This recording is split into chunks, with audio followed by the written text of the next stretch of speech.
Everyone, I'm here today with Ludwig Elias Franz, journalist, German journalist, here in Mexico.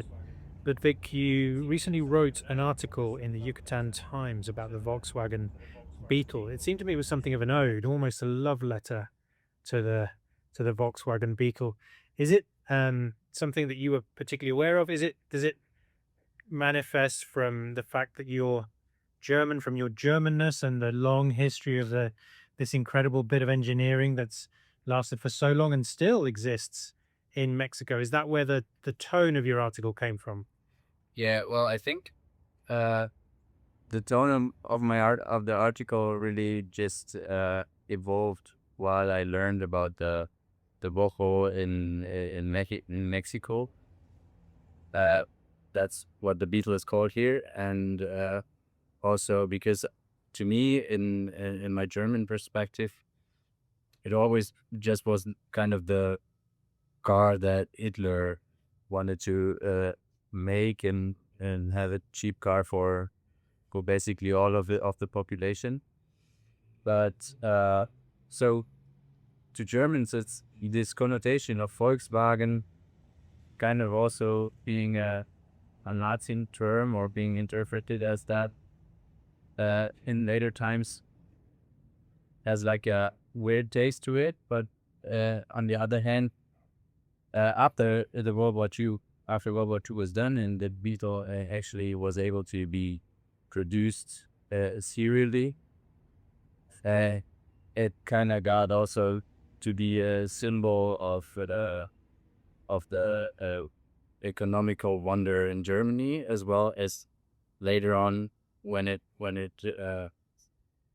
came to Mexico, and especially when the first production plant in Mexico in Puebla opened. It also kind of became a similar symbol to Mexican.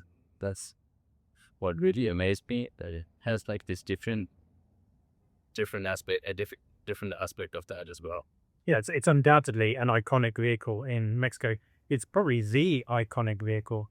I mean, the Mexican taxis not that long ago, well, in Mexico City, were all they were it was the Beetle, and as the Beetle that you're sat in now, there was no passenger seat. The passenger seat was taken out because obviously the VW Beetles only have two doors. So the idea was that you'd open the passenger door and then sit in the back space with two or three passengers there, and then the driver would move you along. So the sort of the Volkswagen, the green Volkswagen Beetle, uh, hurrying around, scurrying around Mexico City is an image now of yesteryear, but for a long time it was a daily motif of what it meant to be Mexican, undoubtedly. You also talk about the Beetle as an ambassador, as a point of cultural exchange between Germany and Mexico. Could you just elaborate on that a little? Yeah, I mean, there's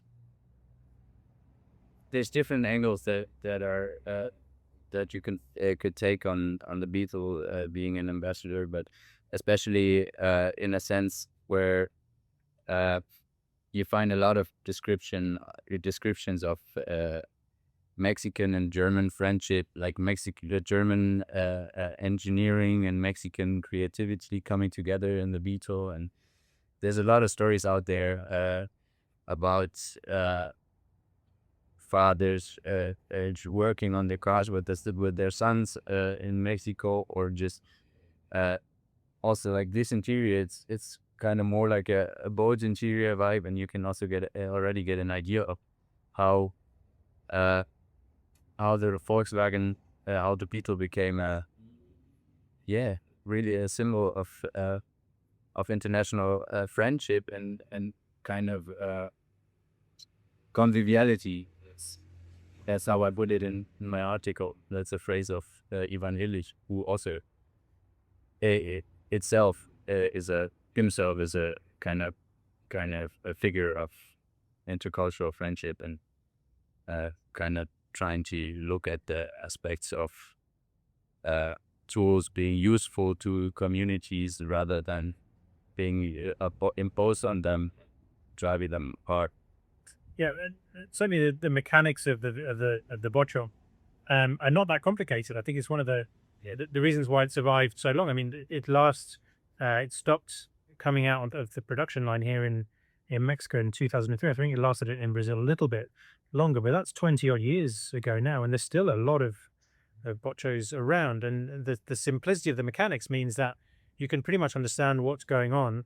There's no sort of betrayal in the VW Beetle. It tells you what's happening, that you can see what the parts are and what they're doing. And so it's been ideal, I think, as regards the famous Mexican ingenuity, because you can almost bridge problems. I remember years ago coming up from Mexico City, the accelerator snapped on a friend's Beetle. We were stuck by the side of the road, and the grua, the crane wasn't coming. So we decided to look at the system, and we worked out that basically with some pliers, by pulling on the cord to the accelerator, that you could actually make the bocho go forward. So my friends, we started the car. My friend was driving, and I was sort of crouched under his legs, pulling on the accelerator cable until we got home. About an hour later, there's always a possibility to fix a problem without necessarily having the parts. Ludwig, can we come to 2003, which obviously I've just mentioned is when the Beetle came off the production line, and the sort of the mass, almost mourning that took place in Mexico at the fact that there were to be no more Beetles produced. Yeah, I mean, it's been quite an interesting image as the last boho of the world, kind of. I think they put it kind of in that sense. Rolled off the factory, rolled out of the factory in Puebla with German speeches and Mexican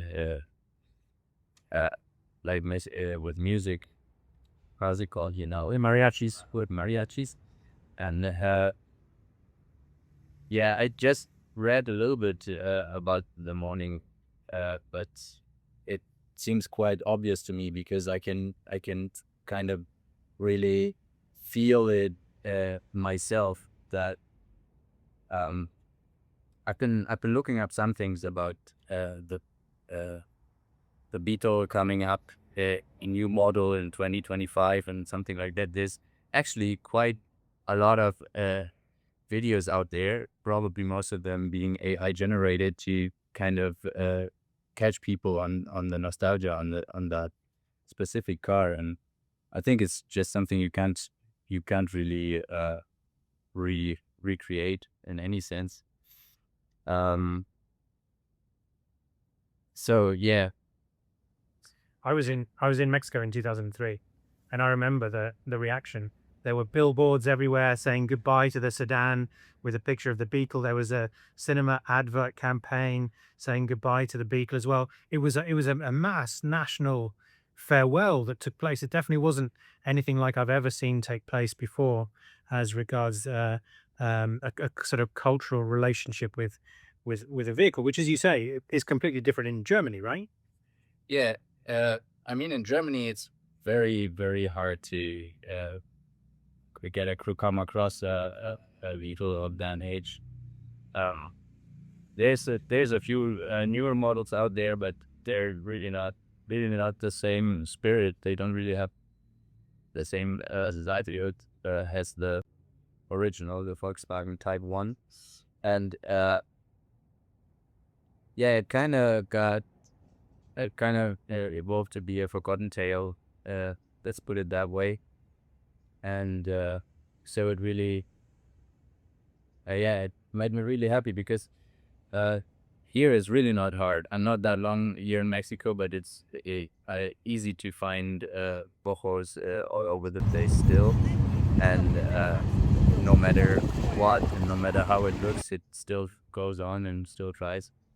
And that's also, I think, because the comparison to Illich is kind of, he actually specifically talked about cars not being tools of conviviality, but I think in that particular sense, he might look at the boho a bit different too. You just draw the line, the strand that the union that you're making between Ivan Illich and the Beetle. So the Beetle became, like, first of all, it's a car. It's something mechanized, which usually would be something Ivan Illich calls the a tool that's more and a that's destructing more than it brings positive value. So in theory, a tool dehumanizes kind of thing. Yeah, exactly. A tool to dehumanize and to fall in line, and everyone kind of get the world to be the same. But since the factory in Germany closed so early on, and the Bocho actually was to be exported from Mexico back to Germany to be sold there, it's quite there's quite some cultural events that happened around it, and especially what you told with the Bocho to be fixed easily by yourself, and if you open the hood, like, or the trunk where the engine is, you kind of can make a sense of it even if you don't know what's going on. And that's and also the sense of it being associated with economical development of countries, and giving the people a lot more individual freedom for families, for whoever. Kind of That's kind of the criteria that Illich puts on a tool to be convivial and to be in favor of community and that sort of thing. So kind of a 180-degree switch between a tool being something which dehumanizes to a tool being something which humanizes, Yeah. which actually encourages people to come together.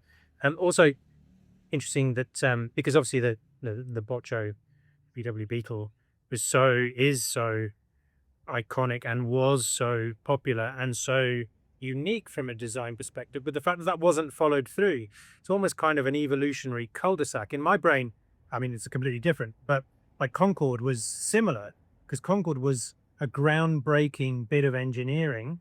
But then at a certain point, despite it being faster than any other plane, it sort of came back on it, and maybe sort of lunar travel would be another case in point.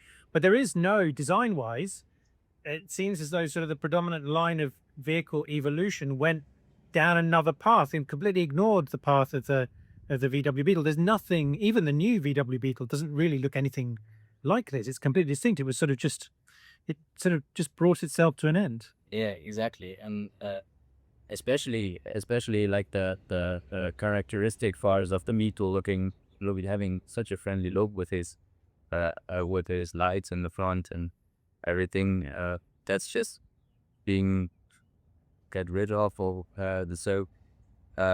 in a sense, I think that even stresses the point more that Beetle really was a more of a convivial tool, because I think after the Beetle, after the